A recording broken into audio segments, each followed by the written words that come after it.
kusoo dhawo Fahan Academy haddaad nagu cusubtaa fadlan subscribe leh kadibna furo gambaleelka si muuqaal kasta aynu soo gelino kugu soo dhaco isla marka aynu soo gelino waad mahadsan tahay inta aynu hore u gelin barnaamijkeena haddaba ma doonaysaa inaad luqadda Englishka ku barato si online oo degdeg ah adigoo gurigaaga ama goobtaada shaqo joogo?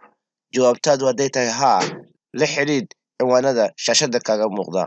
Waad mahadsan tahay. Waxaad tahay qof raadinaya in cid kale shaqo siiso. Waa sida aan ku soo barbaarnay ee bulshadeena aan ka dhaxalnay. Marka adiguna haddii aad tahay mid ay maskaxdiisu ku duwan tahay in cid kale shaqo siiso, sidaasina ay tahay sida keliya ee aad wax ku heli karto, dhibaatadana kaga bixi karto, ogow inuu yahay kani fikir ku dhaxalsiinaya dib u dhac iyo faqri.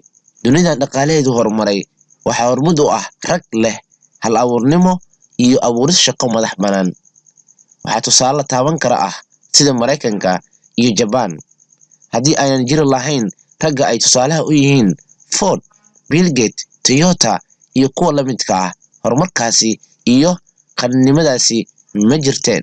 Maanta haddii waaqicena waxa ka jira aan yara falanqayno, waxaan arkaynaa in dhalinyarada tirada badan ee jaamacadaha ka soo baxaya maskaxdoodu ay ku duwan tahay cajalad ah in cid kale shaqo geyso. Haddii markaa uu waayo cid shaqo siisana, sidaasi ku niyad jabo oo uu sidaa isku dhiibo. Laakiinse haddii uu fikri lahaa oo maskaxda ka shaqaysiin lahaa isaga oo kalsooni isku qaba oo daraaso samayn lahaa, waxaa laga yaabaa in shaqo fiican oo ugaba lacag fiican tan uu raadinayo uu samaysan lahaa.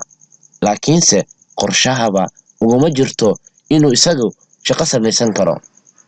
Waxaa shaki ku jirin dadka iyagu shaqada samaystaa in ay ka horumar badan yihiin kuwa iyagu shaqaalaha noqda. Waxaan jeclaan lahaa inaan halkan ka tilmaamo in marka aad doonayso inaad wax abuurto loo baahan yahay inaad meel hoose ka bilowdo.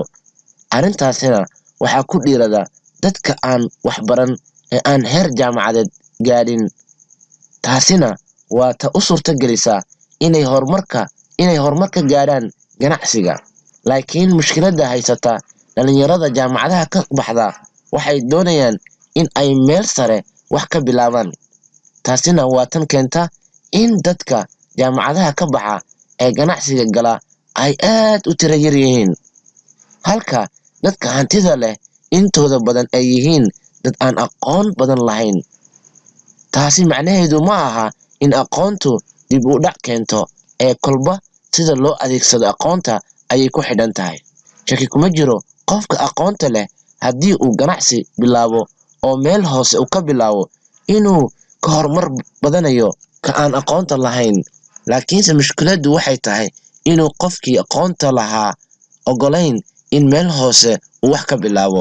Arrimaha faqriga inoogu wacan ayay tani ka mid tahay, taas oo ah in aan doonayno in cid kale mar walbo shaqo ina siiso, oo aan meesha ka saarno inaan inagu isku tashanno oo aan wax qabsanno innaga oo isticmaalayno maskaxdeena iyo fikradaha hodanka ah ee Ilaahay inagu manaystay.